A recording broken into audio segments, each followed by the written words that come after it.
Металевий захист двигуної коробки для автомобіля Toyota CHR після 2016 року випуску. Захист заводу Titan виконаний з гарячекатаної сталі товщиною 2 мм. Ставиться по штатним місцям, комплектується всім необхідним монтажним кріпленням, докупляти нічого не потрібно, як і доробляти.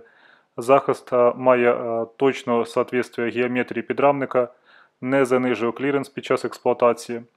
Вага захисту разом з кріпленням 12 кг. Дякуємо за огляд, підписуйтесь на канал і гарного дня!